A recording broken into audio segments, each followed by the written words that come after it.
आज की नशिस्त में हम दीवाने फरीद बिल तहकीक से काफ़ी नंबर 102 आपकी खिदमत में पेश कर रहे हैं। दिल इश्क मचाई अग साई। अब बाज़ लोगों ने इसको वल इश्क मचाई भी कहते हैं और इस तरह भी लिखा हुआ मिलता है, इस तरह भी लिखा हुआ मिलता है। दिल यानी दिल में इश्क ने आग लगा दी है या फिर इश्क ने दोबारा आग लगा दी है। अब दोनों तरीके से ये लिखा हुआ मिलता है। हमारे नज़दीक तो ये वल इश्क यानी एक दफ़ा वो पहले मचा चुका था और फिर दोबारा उसने आग मचा दी। दुख सोज रचा रग रग साई। दुख और सोज रग रग में रच गया है, इस तरह के जैसे वो यहीं का था, वो उसमें उतर गया है, गोया वहीं का बन के रह के गया है। और घर घर मिल गए होके किबला यार दी झोके। ई जगते ऊ जग साई। वो कहते हैं ये एक अजीब तरफ ले जाते हैं अपनी काफ़ी को कि घर घर मिल गया होके। हर जगह पर ये मुनादी हो चुकी है, घर घर में ये मुनादी हो चुकी है कि किबला किबला क्या कहते हैं, जिस तरफ रुख किया जाए। वैसे तो किबला हम किसी फर्द को कह लेते हैं, लेकिन किबला जिस तरफ रुख किया जाए, मुतय्यन वो जगह जिस तरफ रुख करना हो हमने या किया जाता है उसको किबला किबिल में कहते हैं। किबिल से है, सामने से। किबला क्या है हमारा? यार दी झोंक, कि हमने इधर उधर कहीं नहीं देखना। हमारा जो मद्दे नजर है, जहां हमने जाना है, जहां हमारा कस्द है, जहां हमारा इरादा है, जहां हमने तय किया हुआ है, हमारा किबला क्या है? यार दी झोंक है। ई जगते ऊ जग साई। इस दुनिया में भी यार दी झोंक मेरा किबला है और उस दुनिया में भी यार दी झोंक जो है, झोंक माने ठिकाना, घर, मकाम, वो हो गया। तो वो इस जग में और उस जग में भी। और दिल बर दूर सिधाना साड़ा तूल विहाना। दिल बर दूर सिधाना, दिल सिधाना माने रवाना हो चुका, जा चुका। दिल बर दूर चला गया, साड़ा तूल विहाना। और मैं ये नर्म गदेले और विहाना, विहाना और सिरहाना का फर्क है। विहाना होता है वो जिसके साथ टेक लगा के बैठते हैं, गौ तकिया। और तूल सिरहाना वो होता है जो सर के नीचे, सिरहाना जिसे कहते हैं, वो जो सर के नीचे रखा जाता है। और मैं ये गौ तकिए, ये सब कुछ, और विहाना जो है गौ तकिए और ये नर्म गदेले, इनको मैं आग लगाऊं। जीवा केंदे लग साई। केंदे लग साई का मतलब है किसके आसरे पर, किसके सहारे पर, किसकी उम्मीद पर, किसके हवाले से मैं जिंदा रहूं।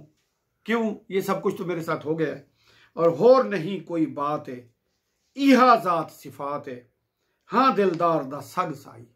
और कोई बात ही नहीं है। और बात छोड़ो, मेरे कोई असल ही नहीं है, कोई असलियत ही नहीं है। बस एक ही मेरी ज़ात और सिफात है कि हाँ दिलदार दा सग साई। मैं तो उसके दर का सग हूँ।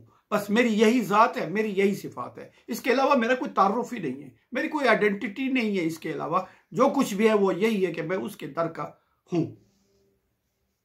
मन मूझा तन टूंडे। मन मूझा, अब मेरी रूह जो है वो सुख्ता है, हवास बाख्ता है, गिरी हुई है, दरमांदा है। मूझा इसको कहते हैं जिसको बिछड़ने का दुख हो और दोबारा मिलने का इश्तियाक हो, उसको कहते हैं मूझा। और हवास बाख्तगी की जगह तन, मन मूझा तन टूंड। टूंड कहते हैं एक बिल्कुल ऐसे सूख कर कांटा हो जाना, लकड़ी बन जाना, इसको कहते हैं टूंड। तन मूझा मन टूंडे, सिर मैले लिंग मैले सिर भूंडे। अब आज़ा पर मैल जमी हुई है, सिर भूंड हो गया, यानी बाल बिखर चुके, उसमें खाक पड़ चुकी, उसमें मैल जम चुकी, कोई कंगी वंगी का कोई तस्वुर नहीं, इसको कहते हैं सिर भूंडे। और सूल आविन कर वग साई। अब सूल और दुख जो हैं वो वग कर कहते हैं। वग कहते हैं एक हजूम को, वग कहते हैं एक ग्रोह को, पे दर पे हमला आवर है, ग्रोह दर ग्रोह हमला आवर है दुख जो है। और बिरहूं रूह हयाती, गम है बेली भाती। बिरहूं ये इश्क ही, देखिए कितना एक मुख्तसर लफ्ज में वो बात कर रहे हैं कि बिरहूं रूह हयाती, इश्क ही मेरी रूह है और इश्क ही मेरी जिंदगी है। और गम है बेली भाती। और बेली कहते हैं साथ को, मददगार को, जो करीब हो, साथ रहने वाला हो, मदद करने वाला हो, जो नौकर को भी कह लेते हैं लेकिन यहाँ पर मदद करने वाला है। और बेली बेल को कहते हैं जो साथ वाला हो, दूसरा जो साथ होता है। और गम ही मेरा बेली है और भाती, भाती कहते हैं घर के फर्द को। अब गम ही मेरा मददगार है और गम ही मेरे घर का फर्द बन गया है। दर्दा दी हिम तग साई। अब इन दर्दों के सहारे पर मैं जिंदा हूं। तग कहते हैं किसी के आसरे को, तग कहते हैं ताकत को। अब मुझे अगर कोई ताकत है और कोई चीज़ हासिल है तो बस इन्हीं दर्दों के आसरे पर मैं ताकतवर बना हुआ हूँ। और आखिरी शेर है, हाल फरीद ख्वारे दिल्ली जार नज़ारे की तुम हिजर अलग साई। अलग ये आम एक तो तन्हा करना होता है और अलग होता है बिल्कुल सूख सड़ जाना, इसको भी कहते हैं अलग थ्यापे। यानी वो तन्हा भी हो गया है और किसी का काम का नहीं रहा, दुनिया से कट गया और उसकी सेहत नहीं रही, कुछ नहीं, हर चीज़ से वो अलग हो गया, ये भी कहते हैं। लेकिन जो बिल्कुल जार निजार होकर बिल्कुल सूख के कांटा हो जाए उसको भी कहते हैं अलग थी। और वो कहते हैं हाल फरीद ख्वारे दिल्ली जार नज़ारे की तुम हिजर अलग साई। दोस्त के फिराक ने, दोस्त की जुदाई ने, दोस्त के फुरकत ने जो मुझे अलग कर दिया है, सूख के कांटा हो गया हूँ। एक तरह पढ़ो, इस तरह काफ़ी नंबर 102 इख्तिताम को पहुँचती है।